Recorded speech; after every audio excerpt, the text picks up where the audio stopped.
15 degrees, you can see your breath. Out here in the lake effect, breaking tables like it's poetry. Where else would you rather be? Pinto, Ron, Elvis in the lay poncho. The members that you need to know. 'Cause once you out here now, your family. Where else would you rather be? Where else would you rather be? Welcome into the Nickel City Crew. I am your host, Rob Crippen. Please like us on Facebook and follow us on Instagram and Twitter at Nickel City Crew. This episode, along with all of our episodes, are presented by Crippen Legacy Entertainment here on Spreaker and StreamYard. We're so glad that you're joining us for some of your Buffalo Bills and NFL content again today. And as always, these are my Bills thoughts said out loud. It's a vibe so ridiculous.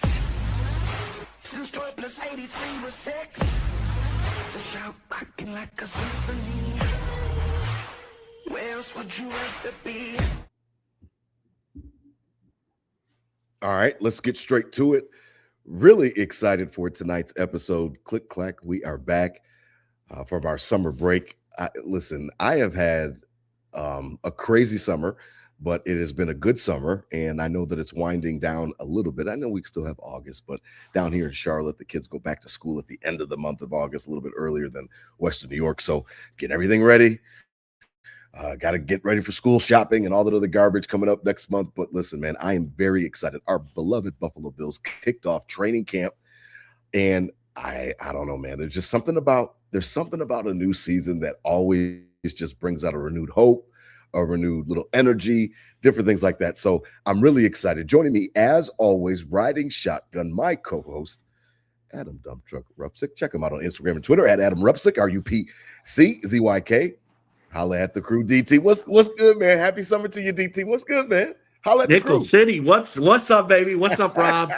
Good to be back. Happy summer to you, man. I get the dog days of summer right in the middle. I don't know if you can tell. I got a little golf tan going on. You can tell the arm a little better, definitely. On the watch. On the watch. Yeah. Okay, I see you. So we've been out. We've been getting in that vitamin D, getting the club swinging, getting ready to go, enjoying our summer. But the true thing of what everyone is leading up to and what we all do it for, and really, I just do everything: the boating, the golfing, the chilling in the summer is just to put my mind in a different place, so I'm not worrying about football until we go. But that's over with. Camp's up. I'm ready. We're ready to rock, man. It's real now. It's real, and the boys are back, and so are we. So let's rock and roll. I'm excited to be here. I know our fans are excited to have us back, ready to go, and everyone's ticking into that football life now. So let's rock, baby. Yeah, man. Let's rock. Like I said, click clack, we back. Season 6 continues. Listen, DT, it's funny because we talk about training camp and stuff like that, and the Bills get back to work. And obviously in that pursuit of that championship that has eluded us. But it's funny because this year it's just different. And it's different for a lot of reasons. We talked about it in the offseason, at the start of season 6. But just, Joe Brady, the new man, the new guy in charge. And it's funny because when you look at like different like small things, I guess the offense and defense switch colors now this year. So now the offense is wearing blue, and there's just little things. And now camp is way earlier in respect to the time of day. It's at the morning, 8:30 in the morning. DT, everybody, what did I say? Last episode before we went on summer break, be your own man. It seems like Joe Brady's trying to find ways to put his imprints on this team. And I know it might seem silly to some members of the mafia, but really, it is important. And Josh Allen even spoke to it the other day that said it's important to make things different, because he is not Sean McDermott. So I was wondering what you thought about it, because I know that I've been critical of Joe Brady in respects to making sure that he's prepared. I want him to understand that he's the guy. I didn't want him to sound like a Brandon Bean parrot. It's his show, man. And boy, is the pressure on. But at this point in time, it looks like he's the guy in charge, and it's a different energy just about the camp. It's just different. Everything is just different from McDermott. Yeah, and that's, as Nickel City Crew here, Rob, we have to get behind this. And, we've been clamoring for this for years. It started with, it started with Stephon Diggs, dude. Mm-hmm. It was the fact of the Stephon Diggs saying, it wasn't him being a diva. It was him saying, we can't run it back. Something's got to change. We can't do the same stuff every time. We got to have a little difference. And what happens? He's out of town. We move forward, and the same stuff happens the next 3 years. Every single playoffs, the same inch we didn't get. It's got to be different, and that's what we've been clamoring about, Rob, for years on this show. We need to see the difference. It can't just be all good on, status quo. As we talked about, is Terry Pagula even ever going to fire Sean McDermott or Brandon Beane because of the status quo? And it is successful, just not successful enough. So we have to be fans of this change for now, right? We need to be, because this is what we've wanted, and now we're getting it. And they are putting strong efforts into showing it's a little different. Like you said, the change in the team colors, the change in the way training camp is structured of them starting early. I love that. Let's go. Like, it's not, lollygag around. We're up and we're ready to go. And I like that intensity with that. I like them going to camp shorter, not going back to camp after the blue and red scrimmage next week. Because I think that's it. I love the idea of camp. I love them getting away and coming together as a team. And, remember the Titan style, like, coming back and singing on the bus or whatever the case. But the fact is, these are professional grown athletes, and you can only push that so far, right? Like they're fine, like they're down to do it for this week. Don't make them come back after the red and blue and get back into that. Like, I think this is a good flow and a good vibe of them being able to focus on, all right, I'm coming here, we're focused for the week, we're coming together as a team, and then it's all work after that. So a lot of new things. And as QB1 said the other day when he was critiquing the jerseys, he said he didn't say he liked them, he said they're new and we need new.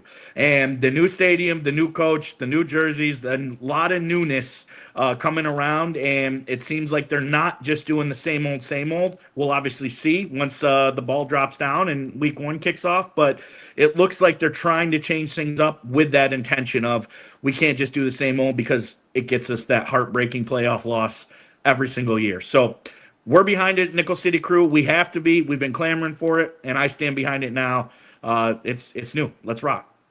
Yeah, it is new. And shout out to my boy Zach Ransom. I see you guys in the comments. Listen, hit us up in the comments. I am going to do just side note, I'm going to do a much better job of engaging with you guys during the show. I'm working on it. So I see you on IG, Zach, and everybody. Listen, Twitter, wherever you're listening to us right now, Facebook, hit me up in the comments. I'm going to do my best during the show to make sure that I get your questions answered and stuff like that. But DT, you're absolutely right. I mean, it is new, and like I said, sometimes change is just needed. And I think that, before we go forward to training camp, just to kind of put a bow on everything from season 5, I think that it was, well, obviously, I think that it was changed. I want to change since 13 seconds. But in a grand scheme of things, I think that sometimes change can be a catalyst for something positive in respects to the fact that, listen, you've got same voice, and sometimes it can get like the Peanuts, like, the Peanuts teacher, and like, it could be a situation where they were tuning out McDermott. Now, I don't know necessarily because of the fact that, it seemed like the guys respected them and stuff like that. But I think that with the same types of losses, the same, ending point, it was either divisional round or twice in the AFC Championship game, I felt like it was just time for something different. Now, the one caveat that I will say to that, DT, and I know that it's something that you are keen on, is that Josh Allen got his guy. He got, they're not hiring anybody that Josh Allen didn't want. So when people want to say, well, Joe Brady was a part of the playoff failures and stuff like that, I can't really push back on that. And we'll get into that next week when we start talking about our offensive preview. But DT, sometimes it's hard for me when I hear people say, like, listen, I have a tough time pushing back on, well, Brady was a part of some of the failures. He was a part of some of the stuff that didn't go right. To what extent, we don't know. We'll talk about that next week in the offensive preview. But DT, this is Josh Allen's guy. And I literally listened to Bomani Jones the other night, last night, and he was talking about him, about Josh and Lamar Jackson, and he was doing all this Josh slander, and I went on Twitter and called him out on it. But DT, one thing that he did say that he was right is that the clock is ticking. Now, Josh he's got what he wants. He's got the offensive guy on his side of the ball, and I don't think there's any escaping that. The clock's ticking now. There's more pressure. The clock is ticking unless Terry Pagula is gonna, make up for everything he's ever done, and he's like on some weird billionaire Elon Musk shit that keeps Josh Allen alive forever. But besides that, yes, the clock is ticking, and it is tough to defend, but that's just part of the game. I mean, Sean McDermott, when he came here as the head coach, I'm sure there was defensive people, people in Carolina saying like, "Oh, he sucked. He did this. He was part of this problem. He was part of this problem." He came in and built tremendous culture here with us. So yes. Agreed, but that was always the thing of we were talking about is Joe Brady. What it wasn't, it was the Sean McDermott show. Joe Brady was just, a fall in line, because of that, and he was professional enough to know he had to, or he might not have a job, and really smart enough, not professional enough, smart enough to kind of stick in there this long and have respect in the organization to get this head coaching job when all hell broke loose. So that's true. I think that's just part of the game where it's like, yes, he was part of it, but Sean McDermott was part of a bad team in Carolina before he came here. Different moves. The past is we didn't hear about it obviously because we're not in that media space. We heard about it here. It's a little different because it's directly correlated from the team to the head of the team.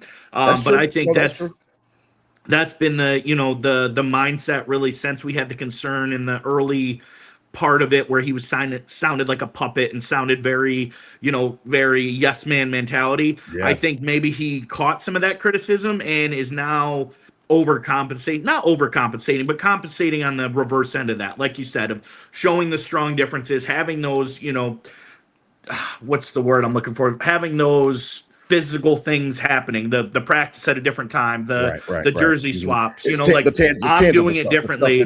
I'm doing it differently. And here's a few things I'm showing you that are like easy, small things we do differently. Now on the field, you're going to see some different things too. So yeah, I'm with that. I want to see the horse run here. I don't think, I think there was a lot of potential. So now we'll see if it's live. And I'm not going to get too critical if it is or if it's not he was the problem, but my defense to that is, it was the Sean McDermott show. It didn't seem like anything was getting by him if he didn't want it to. And the players have talked about it. They can walk around a little looser in the building. The whole hit piece with Dunn a couple years ago, all that stuff about Sean McDermott being straight up, difficult militant in that regard. Yeah, so if Joe Brady, fell in line, played his role, was a good team player for being the coach he needed to be under Sean McDermott, doing what he wanted. Now he doesn't have that, he doesn't have to answer to him. So if it is the same, then those people are right. But I don't want to live in that world, especially now. I'll get a little negative maybe middle of the season, but a month out, like I'm not going to be talking like Joe Brady's an idiot because he was the problem. But realistically, I mean, statistically on that, he wasn't. Like the offense looked a little sputtery with the screens and yada yada yada, but we're setting franchise records for touchdowns. We're averaging over 30 points a game. Like we're deep into the playoffs scoring. Even with 4 turnovers, we go to overtime scoring 30 points in the playoffs. So is the offense the problem? No, it wasn't. It was the defense not making a stop down the stretch, and I think Bills Mafia and Nickel City Crew can unanimously be behind us on that. So I just think that's I'm going to disregard all that. Like, yeah, you can't. It's hard to defend it, but also I don't see a big ground of that to stand on. Being we haven't seen shit yet, and the McDermott pass shows it was a little militant. So. Yeah, it's funny that last thing that you said because I argue with people on Twitter about that a lot, and that was kind of the basis of what I was talking about yesterday when I talked about the Bomani Jones thing. That I went on Twitter and I was kind of just taking up for Josh because I've always talked about how bad the defenses were in the playoffs, and they've given up over 30 points, and they're not bad, they're historically bad in the playoffs under McDermott. And then people want to say, well, Josh had the ball the last couple of years with a chance to win the game or tie the game, and he didn't get it done.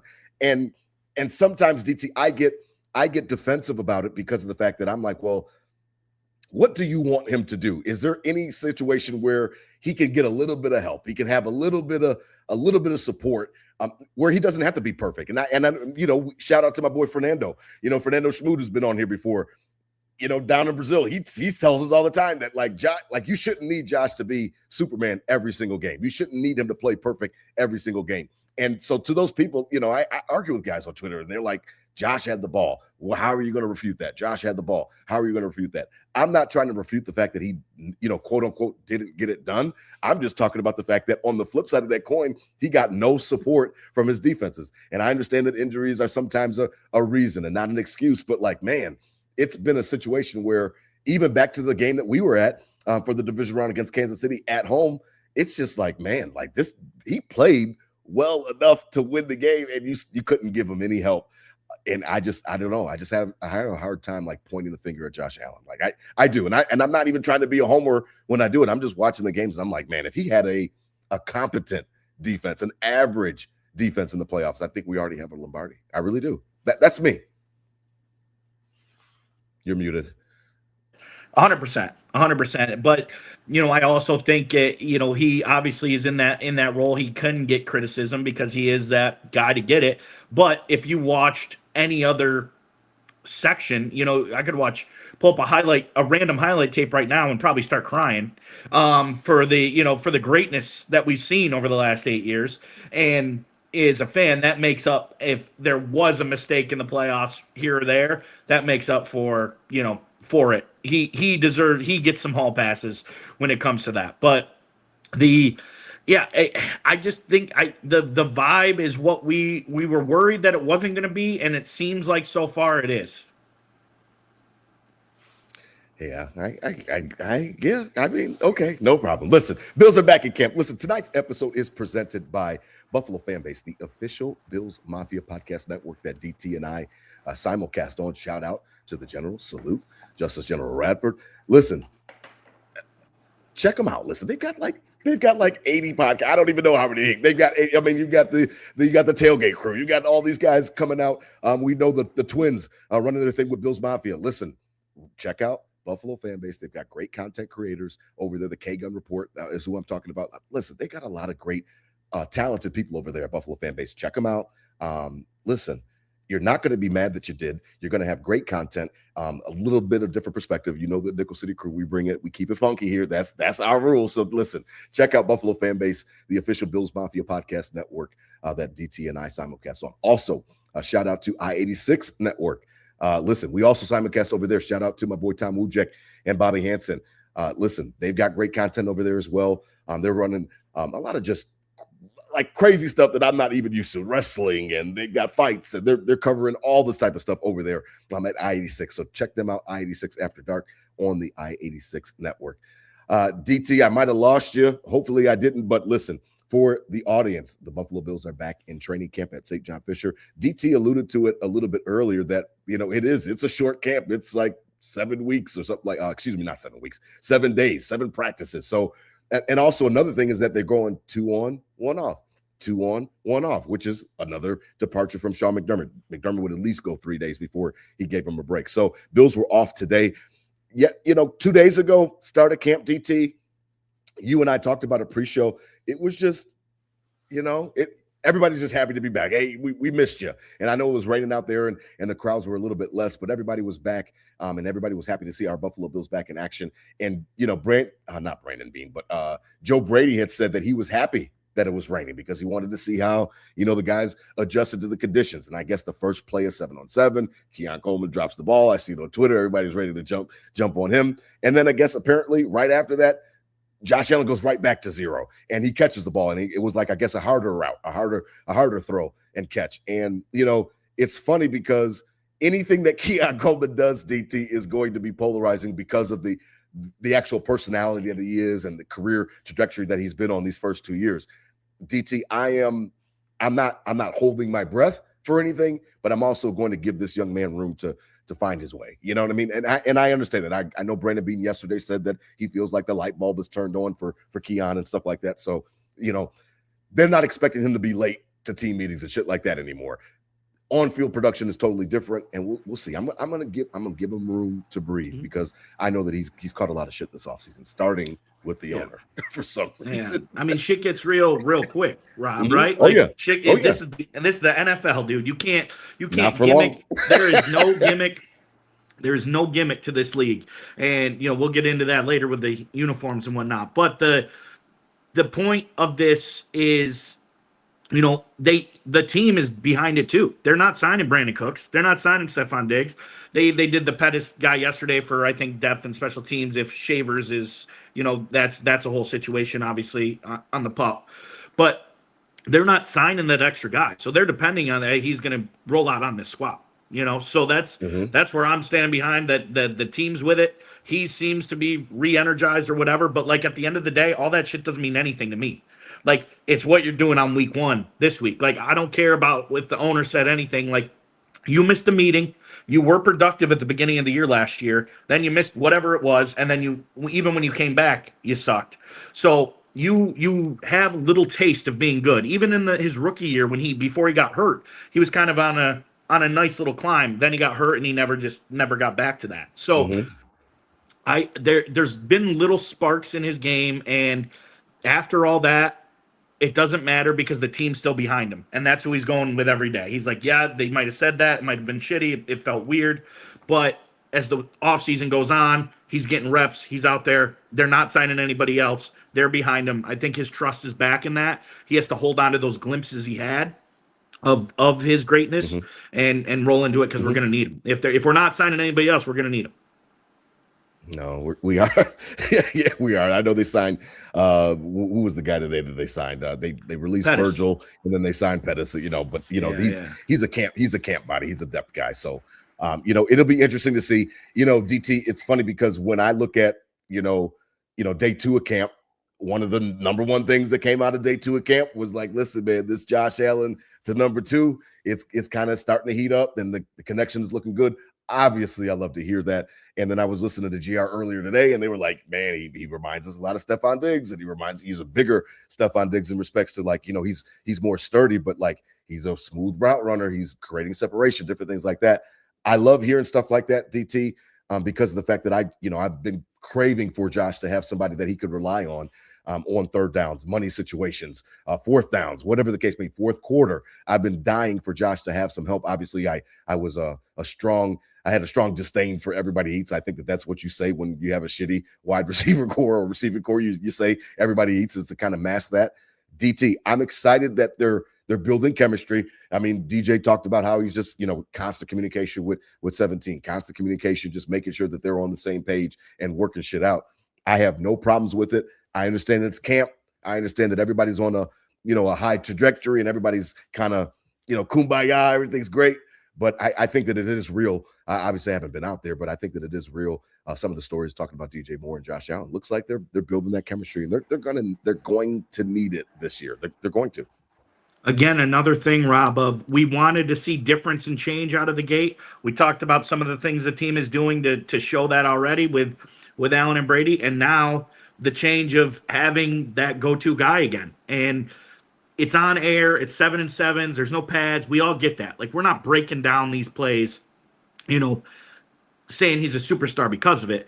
But the intangibles are kind of there already, right? They're doing something we wanted to see. We wanted them to see going back to a number one guy. And a few of the plays that were, if you do want to break down the plays, it's not like he's just running, slants and running things out.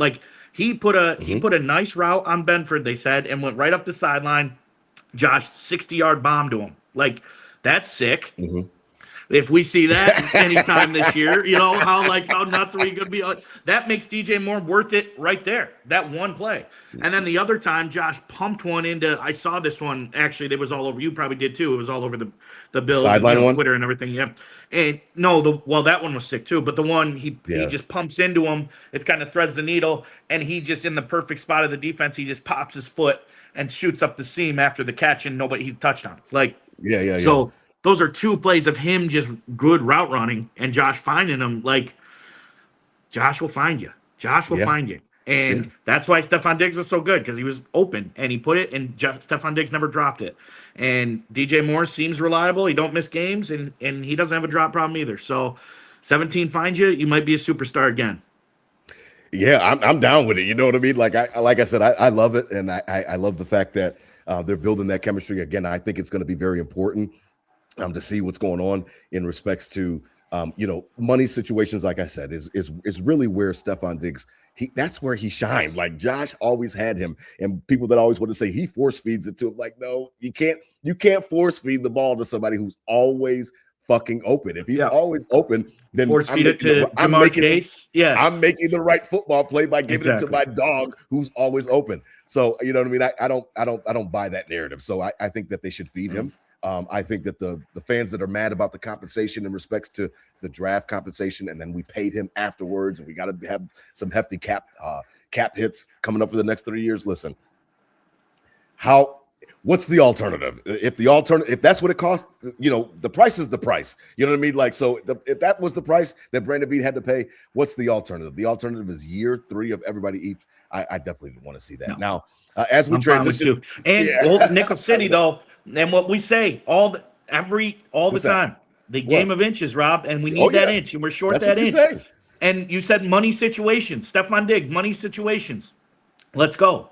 Yeah. DJ Moore, money. We're gonna need him down the stretch to be fucking great. You damn right we're gonna need him. Yeah. Yeah, look at that. My boy Zach wants to know if you're drinking a nice Cabernet. I don't know. I know he's got something right there. I mean, I love it. Listen, and to answer your question, I do think that Brandon Cooks comes back, Zach. So I do think he comes back if we need him. If we don't need him, they're not going to. That's why you hired that guy off the street, Pettis, because like I said, he's just a camp body to get there.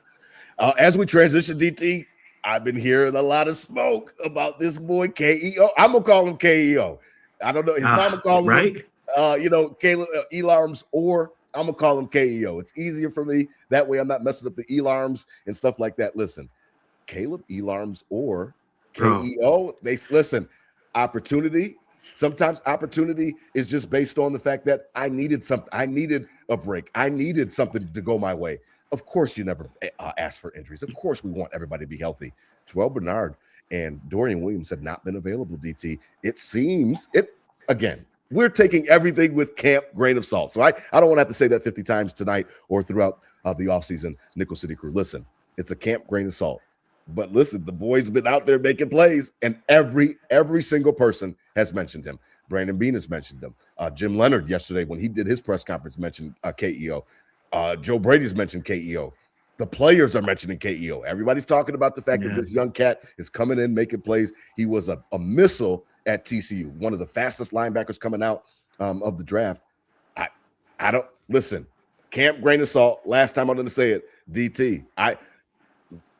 What did McDermott always say? Your number one ability is availability. I'm sure Terrell will get back. I'm sure Dorian will get back. In the meantime, every day that this kid keeps playing, all he's doing is making Jim Leonard like, I might have to keep this motherfucker on the field. Like that. Hey, I'm just saying. I don't know. I got two things with him. His name's been a ton. Everybody's saying it. Everybody. He's Lawrence Taylor. No, stop. Not that. Stop. Like we are talking about this dude more than 17 in some cases. No. Okay. Right? So are you saying that it's like that's gold? A joke? Obviously not Lawrence Taylor, but like we're talking about him. We're talking about him hot. Yeah. And I gotta find it. I'll put it up on Nickel City Crew this week. The follow. It's a great follow on Insta, and it's this dude. He's the ex-pro player, and he does like welcome to the NFL moments, and he's like in this week he's doing in 1 week a rookie middle linebacker and he like explains like a situation and that this rookie just gets obliterated. Yes. He's talking about college football. Yes, I have seen that. And he does it with coaches. Like a kid's falls asleep in meetings and it wakes up and their coach is just standing in front of him and it's like I have stuff seen like that. I have seen that, brother. Yes, again, NFL, you can't gimmick it. Not for long league, and a rookie is going to get rookied no matter what out there. So I wish them the best. In my rose on the other side of this, my rose-colored glasses. Here we go. My bias half full all the time is going to say trial by fire. You can swim better when you learn from the deep end. Go in there. You have to now because they're out. You learn, you get tough by doing that, and then they come back, and that provides depth now. Now we have depth at that position, which we've never had. So that's best case scenario. I look at it. He trial by fire. He does all right. He hangs in there. He's still going to get humbled. Like you don't not get humbled in this league. Everybody does. It's from top to bottom. 17 still does So it's but like the name, it's almost. I wish him the best, but it's annoying. It's annoying hearing about him, knowing he's a rookie, like knowing it's like kind of desperate. Like we paid Terrell Bernard, like to be the cat. He was a captain. He's not on the field ever. And then now, like, what were we really going to do? We're not going to do Matt Milano. So Dorian Williams. So this kid was their pick. Like they're investing in this kid. I get that, and they have to invest in him because they know he's got to play starting minutes. So I get it, I understand it, I get the hype. But he's gonna get rookiefied, and I just want everyone to be calm with this. Like he goes out there and gets burned a few times. Like we stick now. Like we get the expectations were high, but don't turn all the way because he's had a few bad games and he was supposed to be Lawrence Taylor. No, I don't think. Yeah, Right? I don't think anybody. So I don't think anybody thinks he's going to be Lawrence Taylor. no. But He the has been trial getting- by you're fire right thing. about that. He has Let's been getting a lot of go. pub. But You but two ways. he's making Two ways plays, to though. learn, right? You go deep, you go into the deep end and trial by fire, or you learn from somebody. That's two ways to get in and get good, right? And he's doing the this way. Yeah. So we'll see. All right, I like it, and I like it a lot. I do. Another jolt on the defense, for sure, is my boy CJGJ, and it's funny, Bro, DT, because He's sick. listen, love man, it. I love. Listen, thank you. I love the fact that you like that energy because here's my thing on him is that he is the opposite of somebody that McDermott would have brought in before. Okay, obviously he's got the personality. Yeah. He's loud. Yeah. He's brash. Again, that's a he's trend he's a tonight. shit talker. He's a shit talker, and I think that we needed more dogs like that. I didn't think we needed less dogs. We needed more pit bulls throughout this Josh Allen ascension. I think that everything that he brings to the team is exactly what we need in respects to the swagger, the bravado. Everything about him screams confidence. And I think that when you are confident in anything that you do in life, whether it be your job, relationships, anything, if you're confident about yourself, you're confident in your abilities of what you're supposed to be doing, I think that you perform better. And I think that he is just a positive jolt. I love everything about what he's bringing to the team, and I'm really excited. I saw a video today that yesterday he had yanked the play calling thing, and then McAfee's talking about it on his show and talking about how he loves CJGJ. I love the fact that he's just got energy, and for all the people that wanted to get their panties and boxes in a bunch because he was streaming like that who gives a fuck, man? Like, listen, the coach told him to stop. And He said no problem. And like the actual interaction couldn't have been more professional both ways. Joe didn't demean him or something like that and tell him, what the fuck are you doing? He said, yo, man, just be mindful. We're not going to do that shit in the locker room or in team meetings and shit like that. He was like, cool, and got off and was done with it. Like, I like everything about him. He's a total departure of a McDermott guy, and I think that it's positive. I think that it's something that will help this team because you need to have that swag and you need to have that confidence and that bravado that I'm going to get this fucking shit done. And he exudes all of it. It oozes out of him. I love it. And he's good. Like, oh yeah, he's led the NFL in interceptions at 1 year. Yeah, he had that same amount of interceptions another year at 6. Like, oh yeah, but Duke plays. So like, yes, character, whatever, but like, whatever. It's go out there and play ball, and I don't care. Like they all make millions of dollars. They're ready to go on Sunday, and I want that sauce. I want that swag, and we're missing it. That golden retriever we talk about pisses me off. We don't want no golden retriever. We want dog. Like I want a pit bull. I want a Ronnie. Yeah. Like Josh Allen needs that. Josh Allen's his sickest when he's like a little beat up and like he's got to do some shit and like gets a little like get off me, like I am him, like. And then so when he gets on that side of the ball, and now we got that starting from the back, the defensive line is already battling enough, and then now the middle of the like it could combust into big dogness. He could be he's one guy, oh, but I love it. I love everything about it. Did you see his video yesterday? I like that. Yeah, explosion, just dogs everywhere. Roman. I like it. Yeah. I think he brings a positive energy, man. Yeah. I like it. Did you see his video the other night? He was like, I'm staying in Buffalo 4 years, 3 years. Yeah. I'm staying. He said win championships. Yep. Yeah. I love that. He's like, y'all want to say I'm a bad person, whatever. I got Bills Mafia now. He's like, fuck off. I got Bills Mafia. I love it. Yeah, I love it. Shout out, Matt. I do. I love the big dogness. And you're absolutely right. And then what did he do? For all those fucking haters out there, and I'm not going to name names tonight because we're just coming back from summer break, but for all the haters out there and, this is the type of guy you don't want to bring to meet the kids on the school visits. Like, fuck you. Look, what did he do? Paid off that one girl. Don't even get me started, DT. He paid off the one girl's tuition, gave her $20,000. And like, he just got to Buffalo. He just got here. So like, Listen, man, I think everything that he brings is exactly what we need. Like I said before, I think the energy is well deserved. It is well needed, and I think it could be a shot in the arm for the team. Now, before we get to the Nickel City Crew tailgate report, DT, so they're back at practice tomorrow, right? So Yeah, it's tomorrow. yeah, tomorrow morning. Something like that. Then they're off again. Listen, you already spoke to it. When they leave, they're gone. They're not coming. They're not doing the back and forth between Buffalo and Rochester again. They're not going to do that. So when they come back for the blue and red in Buffalo, they'll be there for the duration and the remainder of camp. DT, I'm excited because of the fact that I want to see what it's like when the pads go on.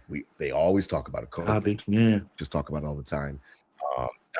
Players talk about it all the time. It's tough to evaluate. Even Jim Leonard yesterday was like, it's kind of tough to evaluate my defensive line until we get some pads on. Same thing with offensive line. It's tough to really evaluate how the run schemes and the run fits are working until you put some pads on. I'm ready for first padded practice. I'm not sure if it's tomorrow. Monday. I think it's Monday. Is it going to be Monday? Okay. Well, listen, I'm ready for pads to come on when those, click, clack. We are officially back then. DT, I'm ready for the pads to go on. I'm sure there's going to be some skirmishes and stuff like that go on in that summer heat. I'm ready for the pads to go on, DT, because I am very, very intrigued to know what some of the tent poles are of Jim Leonard's defense. Yes, he was the defensive coordinator of Wisconsin and called plays. He was not the defensive coordinator in respects to calling plays last year with the Broncos because Vance Joseph was doing that. I'm eager to see this defense, DT. Bend but don't break. We can put that to bed. Bills Mafia, Nickel City Crew, we can put that to bed. That is over. This man is running a multiple look of a 3-4 defense, and he is switching. And listen, it just seems like it's going to be 5 down linemen. They're not. He's trying to create confusion. Excuse me. He's trying to make sure that nobody knows where they're coming from, and I think that it could work. Listen. There'll probably be some bigger plays that are given up, DT. It's a more risky defense than what we're used to with Sean McDermott. I don't necessarily think that that's always a bad thing. Yes, bend but don't break was it was efficient, but everybody knew what was coming. Everybody knew what we were going to do. Like we were either, we were always in nickel, like 95% of the time. There wasn't much variation, and kind of Sean McDermott just hit you like Novocaine. He just did what he did, and he was good at it. But bend but don't break between the 20s has its merits. But listen, man, I'm ready to get after the quarterback, DT. How many fucking defensive ends are we going to draft? How many times are we going to invest into the defensive line to finally actually affect the quarterback when it matters most? And we haven't. Obviously when Von Miller came in, it was working until he got hurt. After that, DT, it's just been like a dog chasing his tail. We have not been able to get that actual pass rush and affecting the quarterback in ways that matter in the big games. DT, I'm optimistic. I'm waiting for these pads to come on. I want to see what Jim Leonard's D looks like. I'm down, man. I am down with more aggressive. I really am. I'm going to go into history a little bit, Rob. Back in the day, Preach. let's call it, I don't even know, 6th grade for DT, 6th grade DT. Okay. Preach. I'm the manager, water boy, of the varsity basketball team. Varsity basketball coach, name of Mark Powers was his name. Great coach, great guy to this day, good dude. He was a great coach. I was 6th grade, looked up to him, obviously, was hard but fair, had great talent, won a ton of games. Unfortunately, retired before I got to high school, never got him. But the point was, every Saturday, he'd come in and he'd bring in college kids from around the area, like big, hard dudes. And he'd put the starters out, and he would just spike the basketball in the middle of the court, and it was just go. No fouls, no out of bounds, game to this, losers run. And these boys will come in and beat them up. And then so you talked about the pads coming on. And Joe Brady has said this multiple times. He said, we put the ball out and play. We roll the ball out and play. Jim Leonard with this attack style, exotic. We like the exotics, don't we? We like the exotics. Yeah. So, like our cars. Exactly. That's what we were talking about. But the exotic looks, the new swagger on defense, the flying around, pads come on, this defensive line, I agree. How many more seasons do we need?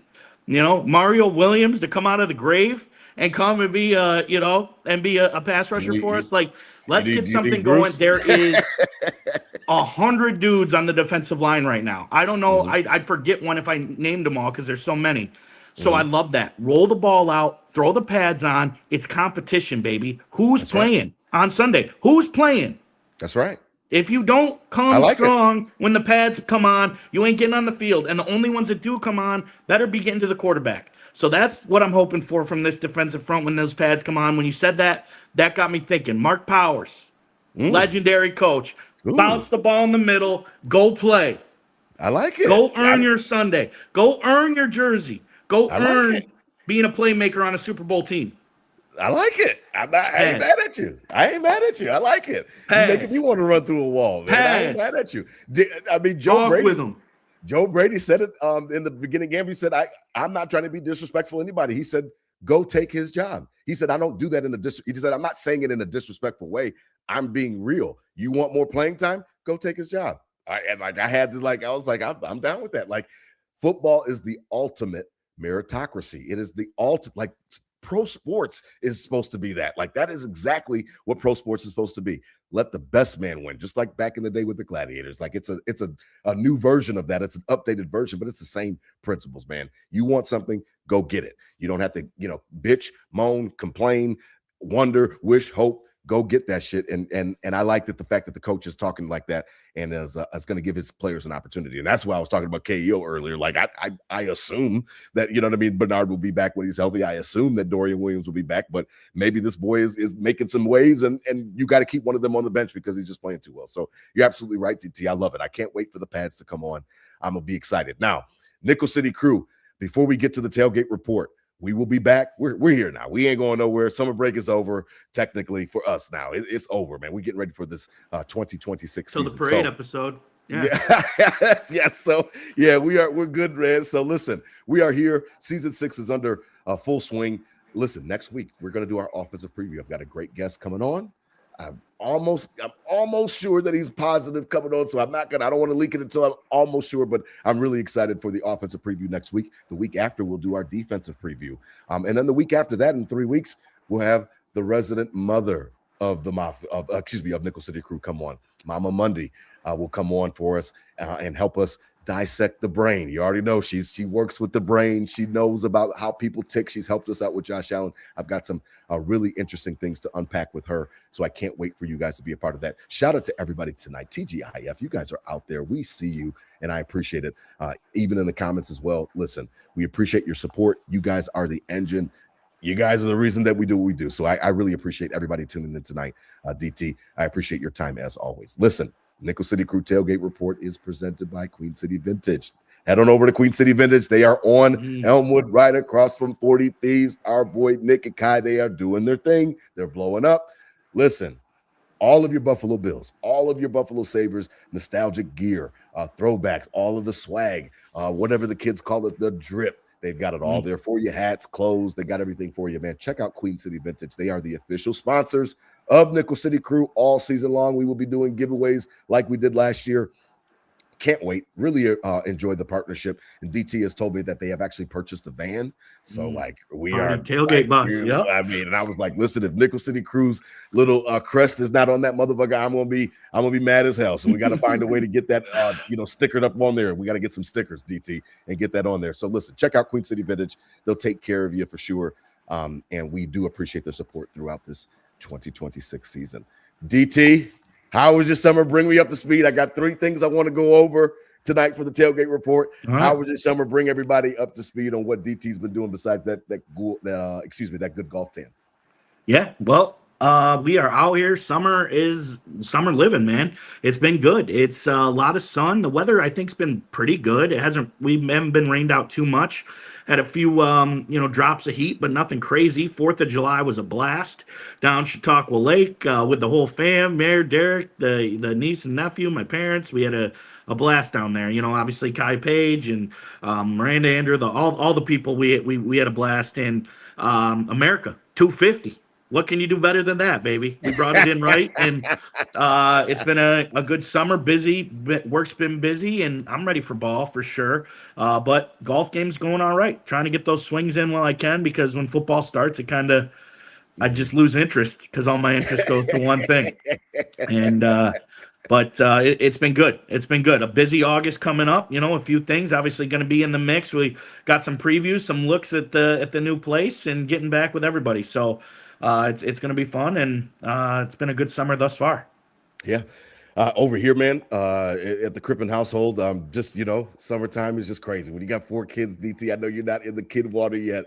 Take your time. Whenever you're ready to get into it, you get into it, but just take your time. It is wild around here. So we've got kids going every which way, from Bobby all the way through Ivy. But listen, man, we've been having a good time. We went down to Myrtle Beach last month, had a great time, put Ivy's feet in the sand. She had an awesome time. The boys had a really great time as well. The Kings enjoying their sister. But listen, man, last week, a couple weeks ago, in the beginning of the month was Quincy's 7th birthday. Wow. He had a birthday bash at the pool. So I live on the I've got a corner lot. Obviously you know where I live. So I got a corner lot right across the street from my house. Literally across the street is the pool. So we set it up, man. I brought the speaker out, hooked up the speaker. We had the music going. And it was really, really done. It was really nicely done. Nice. He had Happy birthday, belated. He had like fucking 15 fucking kids there. Let's go. And it's just kids everywhere jumping in the pool. You making sure everybody is good and safe. But they had a great time. So Quincy is 7, getting ready to go into the 2nd grade. So he's rock ready. It was Buffalo Bills. Obviously, what else would be the theme? He's Bills all the way. So he was really excited to have his buddies show up, and they had a fantastic time. So we are starting to wind down, like I said, over here at Crippen household. We're starting to wind. It's time to chill. Bobby and Nate leave again. They just got back from vacation with their mother. They're going again next week. And then after that, when they get back, it's time to buckle down. It's time to buckle down. Start reading some books and get ready for school, man. Because it's coming back. Get down. Now, 3 things I wanted to touch on. DT. Quickly, as we wrap up tonight, the Nickel City Crew Tailgate Report, again presented by Queen City Vintage. Number 1, DT. Number 1, Peasants. Now, you put me onto this.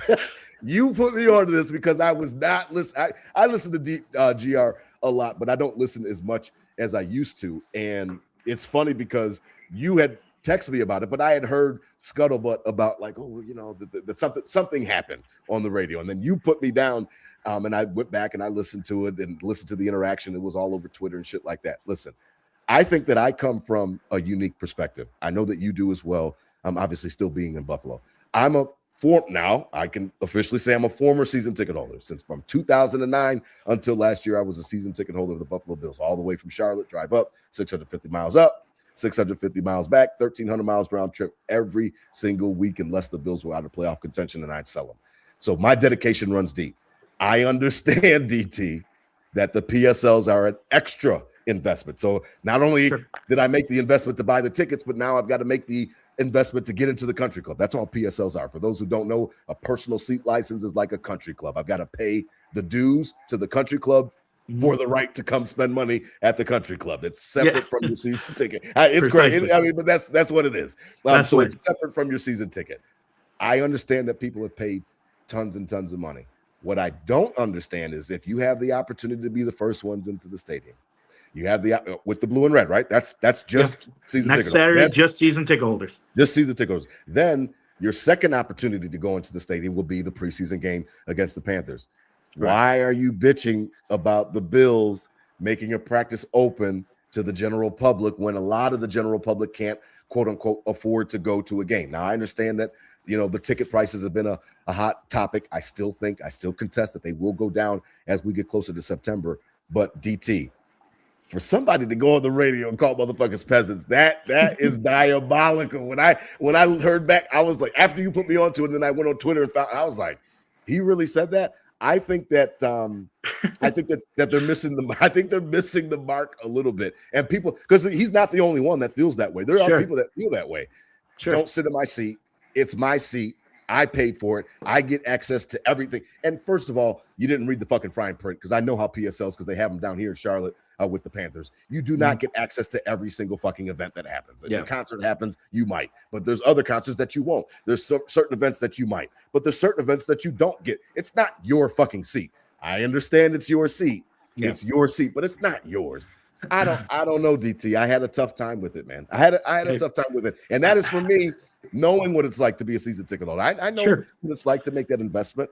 That's Sure. not your seat. And Why are you and getting all that those expensive season ticket stuff? holders in the old stadium into the new, all those people knew what are true Buffalo people, and they're not any, like you never said the word peasant when you were sitting in the rock pile 14 beers deep in a week's 13 game, like relax, right? So like I don't think that's an actual belief of people, but I think obviously the logical thought here, the season ticket holders get 2 shots to go in, whatever they want to do, go sell, whatever. Then you get to go there or you don't. And then on a random Tuesday morning at 8 a.m., if you people are waiting in line, getting on Ticketmaster to get these tickets, you get a few tickets to get in this place. It's going to be 40,000 people. It's going to be mayhem at 8 in the morning on a Tuesday in the middle of summer with work traffic, and it's going to be crazy. Sorry, season ticket holders. So the peasants can get in doing something like that. God bless them.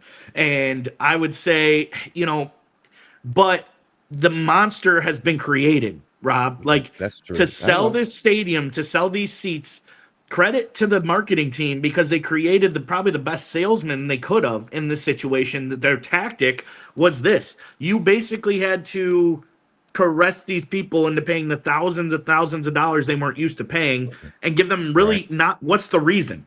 There's not really a reason. The reason is just you have to. Like, you don't get anything for doing it. So to make that, to convince these people and manipulate these people into doing something like that, you had to make it seem like they were probably crazier than they actually are. And the truth of it is, it's just the price to walk inside the door of the country club. It's just the price to get in. It don't get you shit. It gets you it gets you the blue and red game. That's what it gets you. So it's not end all be all, and I don't think people actually believe that. Like the season ticket holders actually think people are peasants that don't have season tickets. But I think it's, I think monsters have definitely been created because the sales tactic, they have to juice these people up and be like, no, they get a sense of entitlement. You can do whatever with it. You can do whatever. You're getting $20,000 at your seat. It's all yours. You can do whatever. And then so now people are like, well, actually, you told me I could do whatever, and now I can't. So now I'm saying something about it. But read the fine print too, asshole. Like, it is what it is. Everyone's got to pay it. Everyone's got to pay it. Like, get over it. And if you didn't pay it, somebody else would have. For that stadium too. It wasn't. If you didn't pay it, somebody else would have. It is what it is. Every seat. It's not like we're the only NFL team that does it. Every stadium ever does it now. So, whatever. But so that's where I stand on it. It's I think monsters have definitely been created, but it's also the most logical. The peasants get the 8 a.m. 40,000 jam on Tuesday morning. Oh my God! Okay, no problem. We got 2 other things. To hit. All right, the Nickel City Crew. The Nickel City Bills jerseys came out, and that was interesting this week. DT. Yeah, now I'm gonna have to get one for branding purposes because of the fact that I'm contractually obligated to get that jersey. Give me your quick thoughts on it. Before I get to my last thing, I didn't have a problem with the jersey. I know that it's a little bit blah for people, a little bit bland. If you don't understand why it's Nickel City, I can't help you. It's literally the first intro I ever did was letting you know that back in 1913, Buffalo was known as the Nickel City. There was the Buffalo Nickel. Yeah. So the Buffalo Nickel is in circulation for about 15 years or so, and that's where they got that phrase. I think that phrase Nickel City came before Queen City, but there's been some disputes on Twitter about that. So who knows? Listen, Buffalo has always been known as Nickel City. It's not quite as well known as like the City of Good Neighbors or Queen City, but it has always been known as Nickel City. So I love that. Because of that, I am contractually obligated to Nickel City Crew to get that jersey. The helmets are just dog shit, DT. I can't dress it up. I understand that they sent Josh Allen out there the other day like a puppet and said, you better support this shit. So he goes out there, good company man, and says, hey, stop hating on the jerseys. I mean, I don't hear anything, but I guess apparently they're not liking them. I like them. Stop hating. I don't have any problem with the jerseys, really. I know they're a little bit bland for people. The helmets, I don't know. I don't know what was on the drawing board and who was deciding that shit. They're horrible. They're dog shit. So, and that's my take. I don't need anybody to be on it with me. They're absolute dog shit. Yeah, I mean, the grays I can get down with. The grays I can get down with. It's an alternate jersey. It doesn't have to be a color that's we like or a color that's that's black or what. It can be gray. Whatever. It's cool. And you get down with that, but the helmets I can't get around. We talked about this the other night. It looks like they were handed out of the storage dumpster out behind the high school field on equipment handout day when it's like, all right, Johnny, yep, you look about a large. Take this one, buddy. But coach, it's got a kicker's face mask on it. Well, it's the only one that fits you. Oh my God. That's man. what these helmets look like, Rob. They're blank in the front. You can't see to the back. The Charging Buffalo. I get it's all around the stadium. That's what they're trying to do. It's the new modern look. I heard that too. Okay, that's fine. I but heard that. I just wish it came up higher because it just looks so blank in the front. And we talked about weird. no aura. And there's no we want to be stripe Super down the Bowl. We want to be middle. we want to be dogs. We talked about dogness earlier, and there's no dogness in these uniforms. They're bland and blank, and so they're tough. But Josh Allen goes 3 touchdowns pass, 3 touchdowns rush, and we win by 40-1. They're sick, and I'm a company man at the end of the day. Okay. So Nickel City jerseys. I love them. Nickel City, yeah. I'm gonna have to get one because of, like I said, I'm contractually obligated to the show. I mean, it is what it is. So that's so funny. Your analogy of the helmets from the back dumpster bin is very, very, very funny. Yeah, I don't get it, but it's all good. Last thing, DT. Last thing. I'm trying to get this in so we can get it in under an hour so Instagram can hear it. Okay. Last thing, this is all stuff that we were gone. We were on summer break, Nickel City crew. We were on summer break. I wanted to address a couple things that we had heard while we were on summer break. The last thing, DT, is very personal to me because of the fact that I'm very big on, I don't put my athletes on pedestals. Okay, that's just like a rule of mine. Like I don't put athletes or entertainers on pedestals, and then I trickle that down to my to my kids, like my kings, my princess. We're not gonna put an entertainer on a pedestal because that person puts on their pants just like DT does, just like I do, one leg at a time. All right. So preaching rant over. The Bills decided to not take OJ Simpson into the new stadium. Here, I will not even make you make a point on it. I do want to get your opinions on it. Me first. I think that it was cowardly. I think that it was done on purpose. They named the circle Family Circle. I think that was very, very fucking intentional. Here's my thing, and this is for everybody out there. Listen, if I'm coming from a place where he was found not guilty. So because of that, nothing that he has done afterwards would have excluded him from being on the wall. Okay, he was already on the wall. Secondly, and I know that this is polarizing. Secondly, when he was found not guilty, even if somebody felt that way, number one, chiefly Ralph Wilson. Number two, when Terry Pegula bought the team, they could have removed his name, right? Off of principle. Hey, he was found not guilty, but I don't know. I think he did it. We're taking his ass off the wall. Everybody would have had to deal with it. I think, DT, they made a bigger deal and a bigger mess of it by announcing that he wasn't going, as opposed to just putting him in the Family Circle and being quiet about it. How many people would have gone to Family Circle, saw OJ, and then started rioting and picketing and stuff like that? How many people would have done that, as opposed to the discourse that I heard national people talking about their decision, stuff like that. I thought that it was in bad taste. And that, again, I'm not a lawyer. I'm not here to talk.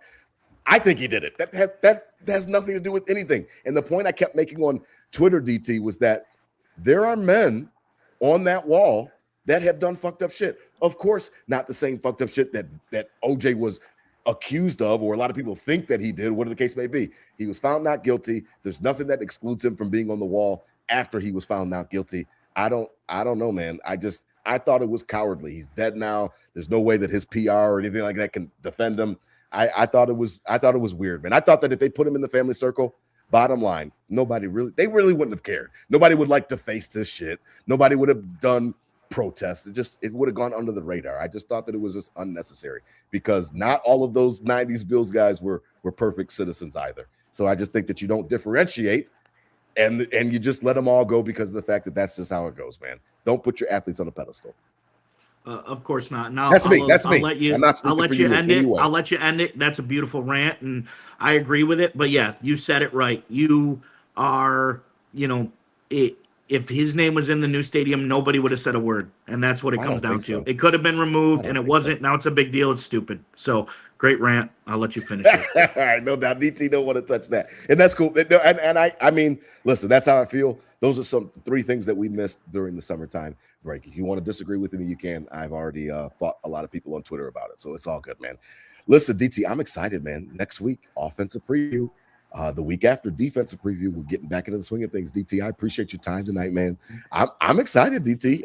Have last word. I'm excited, man. It's funny because GR today was talking about, oh man, a lot of fans are just feeling like it's, and I know, like, oh man, we're just doing the same thing again. It's Groundhog Day. I don't know. In the beginning of the season, I don't feel that way.